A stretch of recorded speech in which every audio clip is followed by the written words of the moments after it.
జై శ్రీరామ్. ఈరోజు చిలకలూరుపేటలో హిందూ సమ్మేళనం చాలా వైభవోపేతంగా ముగిసింది. ఈ సమ్మేళనంలో అనేక మంది వేలాదిగా వచ్చి హిందూ సమాజం మొత్తం పాల్గొన్నది.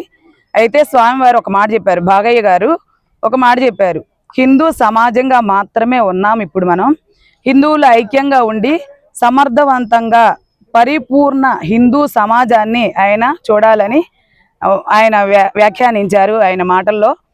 అలాగే హిందూ సమాజం విన్న వాళ్ళంతా కూడా ఈసారి నెక్స్ట్ కార్యక్రమానికి అంత చైతన్యవంతం అవుతారని నేను అనుకుంటున్నాను. ఎందుకంటే ఇవాళ ప్రధాన వక్తలుగా వచ్చిన నలుగురు స్వామీజీలు కూడా హిందూ సమాజం గురించి, హిందూ సమాజం ఏ విధంగా ఉన్నారు, ఎలా ఉండాలి, ఎలా ఉండకూడదు అనే దాని గురించి చాలా చక్కగా వివరించారు.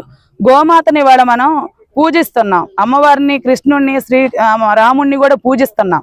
ఎంతవరకు ఇంట్లో వరకే పూజిస్తున్నాం. బయటకు వచ్చి ఎవడన్నా తిడితే మాత్రం వాళ్ళెవరో మనకు సంబంధం లేదు అన్నట్లుగా ఉంటున్నారు. అంటే ఇలా ఉద్దేశం ఏంటి? పక్కన ఎవరో చూడాలి, ఆ పక్కన ఎవరో చూడాలి, మనకెందుకులే అంటున్నారు. స్వామిగా పూజించడానికి కావాలి, భజనలు చేయడానికి కావాలి.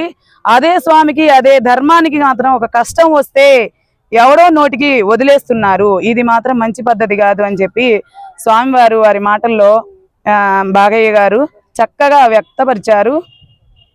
చాలా మందిని ఈ హిందూ సమ్మేళనం చైతన్యవంతం చేయడానికి చాలా ఉపయోగపడుతుందని నేనైతే పరిపూర్ణంగా, అసలు చాలా నేను కూర్చున్నాను కానీ నాకు ఎప్పటికప్పుడే పాజిటివ్ వైబ్రేషన్స్ అన్నమాట. చాలా సంతోషం అన్నమాట. సంక్రాంతి పండగ సంక్రాంతికి రాలేదు, ఈరోజు హిందూ సమ్మేళనంలో వచ్చేసింది అన్నట్లుగా ఇవాళ హిందూ సమ్మేళనం చాలా వైభవపేతంగా ముగిసింది. అలాగే ప్రతి ఒక్కరు హిందూ సమాజం కూడా ఈ నలుగురు స్వామీజీలు ఇక్కడ చెప్పారు, ఇక్కడ విని వదిలేసేయటం కాకుండా వీటిని ఆచరణలోకి తీసుకువచ్చి ఇంకొంచెం ముందుకి అడుగులు వేసి నెక్స్ట్ ఇంకో కార్యక్రమం ఏదైనా జరిపించినప్పుడు ఇది నాది అని స్వతహాగా ఎవరికి వాళ్ళు అనుకొని మరీ బాధ్యతగా స్వీకరించి ఇంకా బాగా జరగాలనేది అని కోరుకుంటున్నాను. అలాగే జరుగుతుందని నమ్ముతున్నాను కూడా, ఎందుకంటే అంత బాగా జరిగింది ఈరోజు హిందూ సమ్మేళనం. ఇంకొక విషయం ఏంటంటే హిందూ సమాజం మారాలంటే మనకి